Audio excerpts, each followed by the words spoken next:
Rasulullah sallallahu aleyhi ve sellem bir hadis-i kudside bizlere aytiya Rasulullah sallallahu aleyhi ve sellem. O hadisi ki Peygamber sallallahu aleyhi ve sellem Allah Teala aytdı deyip bizlere gurrun verse, hadisi Allah Teala'nın kelamından edip aytsa, o hadis-i kudsi değil. Hadis-i kudside Allah Teala aytdı diye: "Ya ibadi, ey men bendelem, innekum tuhti'una bil-leyli ve'n-nahar."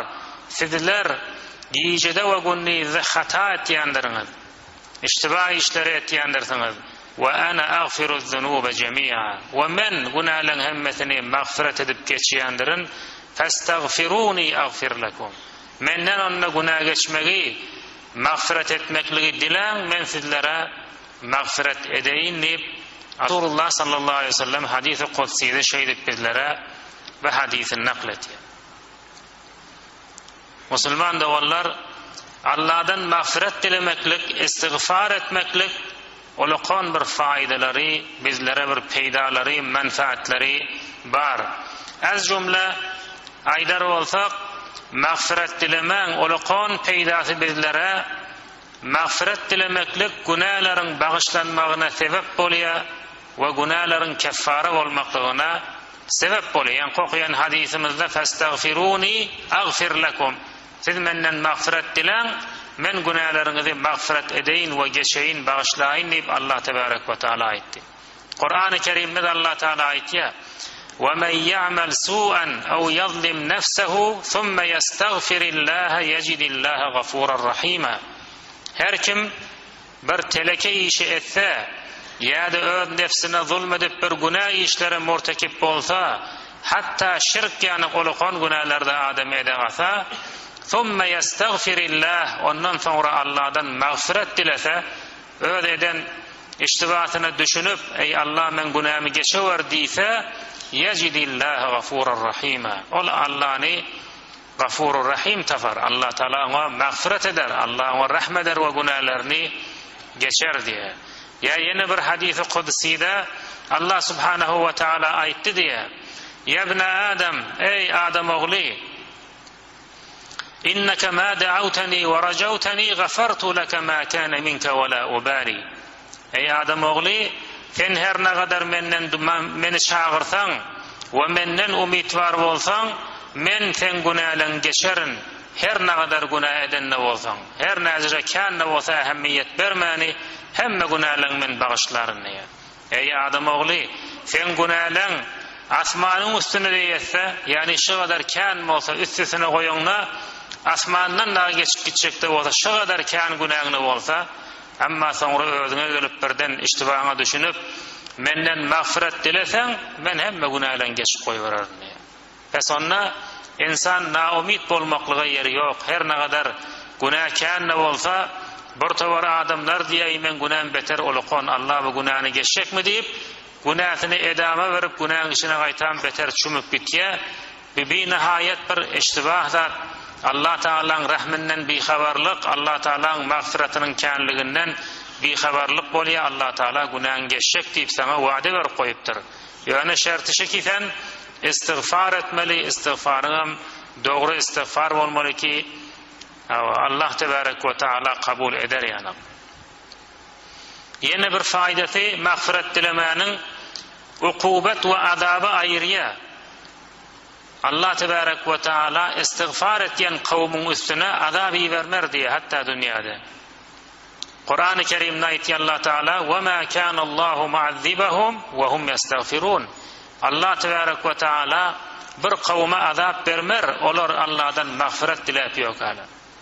Bir kavm günah eden bolsa bir cemaat, ama günahından mağfiret dilep istiğfar eden bolsalar, Allah Teala olara azap vermer diye. İstiğfar etmek, mağfiret dilemek Allah Teala'dan azabın gelmekliğinin önüne geçiyor.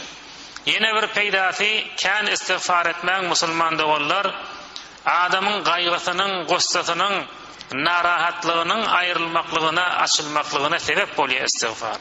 Rızıkın üstüne gelmekliğine ve insanın öz yaşayışında bolan kıyınçılıklardan rahat çıkmaklığa, rahat bolmaklığa sebep bolýar.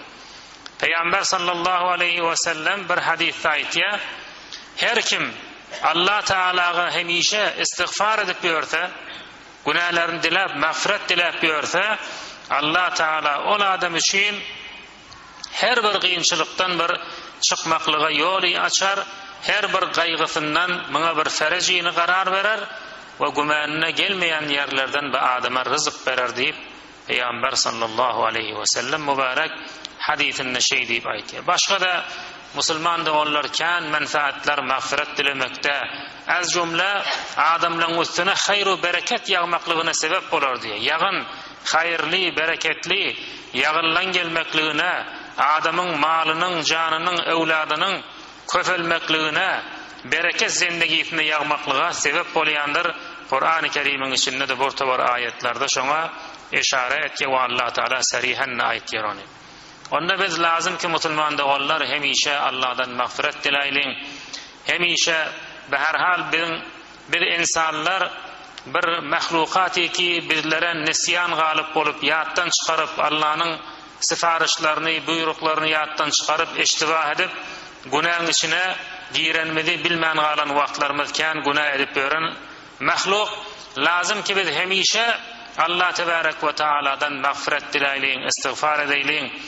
İstiğfarın bir belli vakti hem yok Müslüman oğullar. Her bir vakti insan Allah'dan mağfiret dile vermeli, istiğfar edivermeli. O vaktları bir taşı ibadetleri yerine getirenden sonra izinden estağfirullah demeklik, Allah'dan mağfiret dilemeklik bir nihayet bir Allah'ın kabul etmekliğine yakın vaktları. Peygamber sallallahu aleyhi ve sellem farz namazlardan neye selam verenden sonra 3 defa estağfirullah, estağfirullah, estağfirullah deyip aylar diye. Bize olaqan bir nusxa Peygamber sallallahu aleyhi ve sellem ulgu izlere biz de farz namazlardan selam veremizde 3 defa estağfirullah, estağfirullah, estağfirullah deyip sonra kalan azkarlamıdı, dualarımıdı iyidinden edivermeli. Ya gece namazı okuyan adamlar şol dağdanına turan vaktlarına şu muğa istiğfar etmek Kur'an'na aytke vel mustagfirine bil ashar seher vaktlarda istiğfar etmek Allah'dan günahını dilemeklik bir nihayet bir erzişli ve Allah'ın kabul edecek vakti ve duanın kabul olayan vakti. Ve yine başka da bir meclisin içinde insan oturanına beherhal oturuşanına imkanı var içinde her nece gurrun bolan olsun şayet bir edilmeler gurrunlar günah olacak vaatlarda gurrun bolan olsa şol mecalisin de keffareti olacak zikri ki bizlere hadislerde geliptir şonun içinde de hatta istiğfar var. Yani bir yerde oturuşup turunna iyidinden istiğfar etmeli mümin adam. Peygamber sallallahu aleyhi ve sellem öğretiptir. Subhanakallahumma ve bihamdik estağfiruka ve etubu ileyk deyip mecalisin iyidinden oturunna sonra turunna şunu aydıp turmalı. Şonun içindeki bolan iştibahatlara da keffara bolar deyip şeylip öğretiptir Peygamber sallallahu aleyhi ve sellem. Peygamber şeyle Allah'a yakin olmak bilen, günahı olmasızlık bilen hatta İbn Ömer radıyallahu anh rivayet etiyor. Biz diye Peygamber bilen oturuşumuzda bir meclisin öğünde Peygamberden hatta gal 100 defa istiğfar etmekliği sanardık diye. Bir meclisin öğünde hatta gal Peygamber şu mecliste hey istiğfar edip otururdu. 100 defa sanardık estağfirullah demekliğini. Mesela diyerdi Rabbi gfirli ve tub aleyye inneke entet tevvabur rahim deyip deyip Peygamber sallallahu aleyhi ve sellem kan istiğfar ederdi oturan yerine. Biz de şeydi vermeli bir istiğfar etmek, estağfirullah demek bizlere bir ağram salyan zatta, bir qiyın zatta, rahat zat istiğfar edip oturmaklık.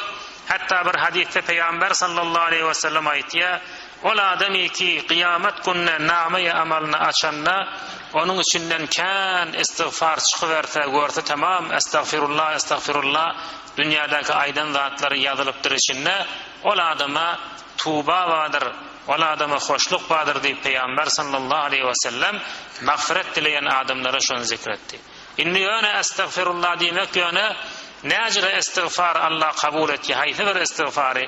Adam bir günahını edip ya amma demi sonra estağfirullah, estağfirullah diye ama günahını erti yine edip ya. Günahını terk etmen yöne estağfirullah demek. Aya Allah'ın şu günah bağışlamağı yöne bizim estağfirullah demekliğimiz bilen mi? Ya da şu estağfirullah öz maniyetine göre Şundan maýat biz Allah'dan mağfiret dile, günen geçiler yanak bir halatda bolmaly. Bu arada ulamalar aýtýar, estağfirullah'ny kän diýmeli. Ýöne on gaptalyndan da günäni terk etmek, günäden masiyetden daş bolmaklyk gerekdir diýär. Amma ol adam iki ýöne dili bilen estağfirullah diye ýöne edip ýören günälerini terk etmän, hemçinin şu günäň içinde girip günä edip ol adamyň estağfirullah diýmekligi yalandyr. Ol adam bir kezzab adamdyr ki istiğfardan ona peýdaý bolmar diye. İstiğfar wagy Allah tebarek ve taaladan günämizi bağışlanmagyny isläminde şol günälary ozal terk etmeli, aýyrmaly, öňkü indi iştigalykdan edilen günälerimizin geçilmegini Allah taaladan dilemeli. Fudayl ibn Iyad rahimehullah aýtdy, istiğfar etmeklik, ýöne günäni terk etmäni ol kezzab adamlaryň etýän istiğfarydyr, yalançy adamlaryň istiğfarydyr dedi. Ya ýene biri şu barada aýtdy, yani biz günäni terk etmäni istiğfar etsek, şu istiğfar etmekligimizden de istiğfar etmeli. Yani şu etýän istiğfarymyzyň öňünde bir günah işdiýär. Günäni terk etmäni ýöne estağfirullah diýmekligiň öňünde bir iştibadaşyň bolýar. Onda musulman da bollar lazım ki biz ozal günahlarymyzy terk edeyli, ondan soňra estağfirullah diýip Allah Taala'dan geçen günahlarymyzy diläýli. Şu suratda Allah tebarek ve taala bizlere şol günahlary geçmek, şu günahlary mağfiret etmekligi wa'de berip goýupdyr. Ve Allah Taala wa'datynyň üstünde durýar we günahlarymyzy geçýär. Ondan lazım ki biz hemişe istiğfar bilen bolayly, Allah'dan günahlarymyzyň geçilmegini Allah'dan hemişe dilap duraýly. Velhamdülillahi rabbil alamin.